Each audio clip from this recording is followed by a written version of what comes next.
pertemuan kita di dalam doa. Bapa yang baik, kami ucap syukur dan terima kasih Tuhan. Pada hari ini kami boleh kembali bertemu, membahas materi kami Tuhan.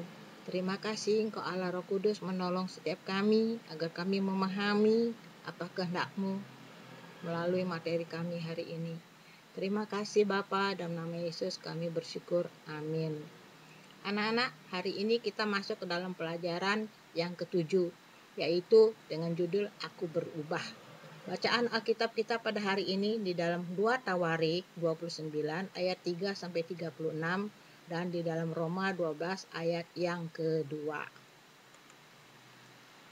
Kita lihat yang pertama adalah cara hidup orang yang belum menerima keselamatan. Cara hidup lama adalah suatu gaya hidup yang diwarnai dengan dosa. Yang pertama itu egois dan egosentris. Egois itu artinya itu mementingkan diri sendiri. Sedangkan egosentris itu yang mementingkan diri sendiri dan berpusat pada diri sendiri.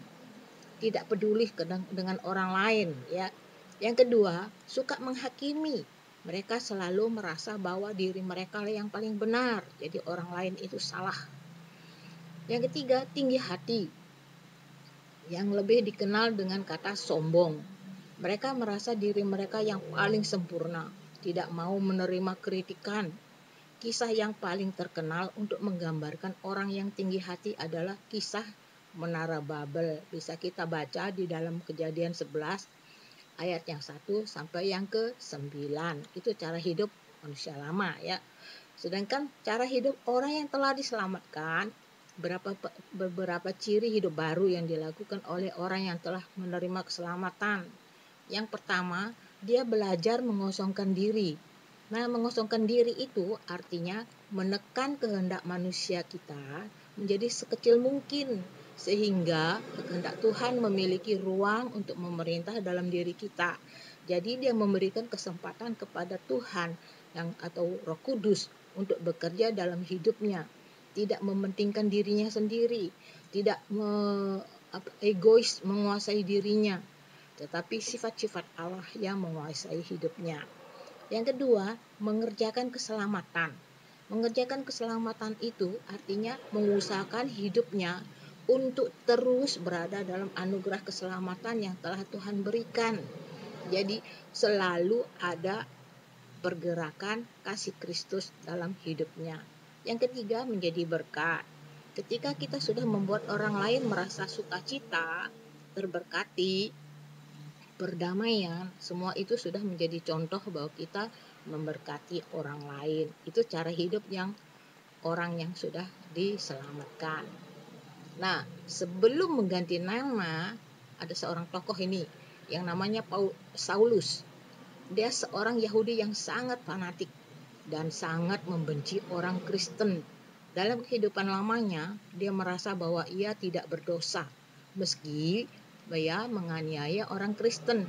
Karena menurut pemahamannya pada waktu itu, ia sedang menjalankan Taurat Tuhan. Kita mengenal Saulus dididik di dalam pelajaran atau pengajaran orang-orang Yahudi. Jadi dia sangat fanatik, membenci yang namanya pengikut Kristus itu. Siapa itu Yesus dia tidak tahu. Yang penting dia menjalankan Taurat Tuhan. Hidupnya berubah dan menjadi Paulus setelah Tuhan Yesus menampakkan diri kepadanya. Saulus yang berdosa itu telah menerima anugerah keselamatan dari Tuhan Yesus dan ia benar-benar berubah. Dari penganiaya pengikut Kristus menjadi pengikut Kristus yang setia. Ia bahkan sering dipenjara karena imannya kepada Kristus. Meskipun demikian, ia tidak pernah menyerah pada imannya.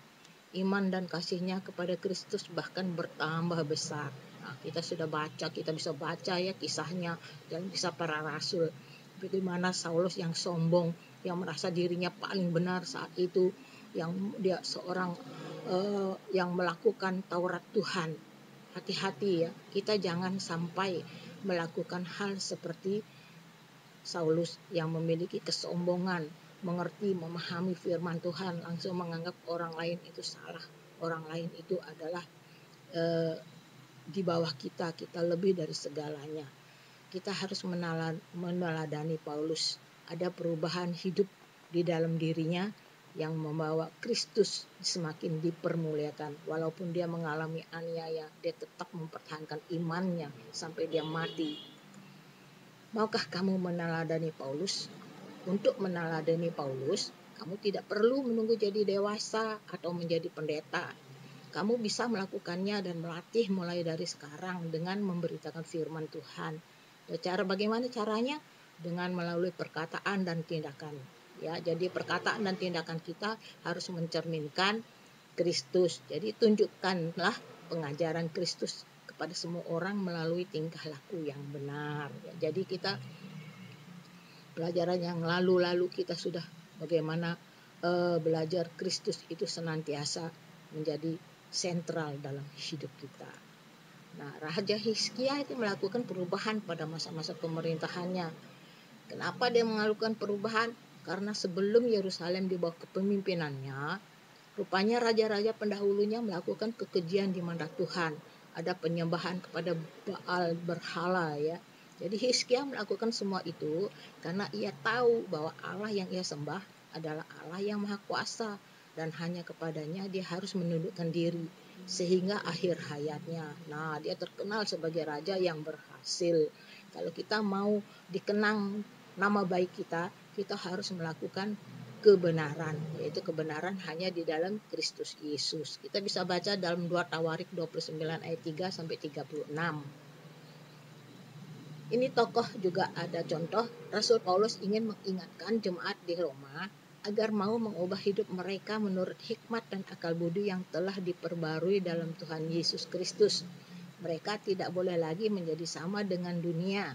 Jadi ada pembaharuan akal budi setelah menerima Kristus, menerima keselamatan dari Tuhan itu. Dengan demikian, ukuran hidup benar dari umat yang telah diselamatkan oleh Tuhan Yesus adalah melakukan hal-hal yang berkenan dan sesuai dengan kehendak Allah. Jadi kita harus mentaati ya kehendak Tuhan apa saja sesuai dengan firman Tuhan.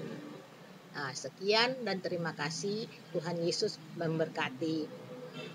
Mari kita tutup di dalam doa. Terima kasih Tuhan buat materi hari ini di mana kami belajar meneladani tokoh Alkitab yang sangat luar biasa, telah diubahkan kehidupannya, menerima keselamatan dan berubah menjadi pengikut Kristus yang setia. Ajarkan kami Tuhan melakukan hal-hal yang benar sesuai dengan firman-Mu, meneladani Yesus dalam hidup kami. Terima kasih, berkati kami semua dalam nama Yesus. Haleluya. Amin. Sampai jumpa. Selamat pagi. Tuhan Yesus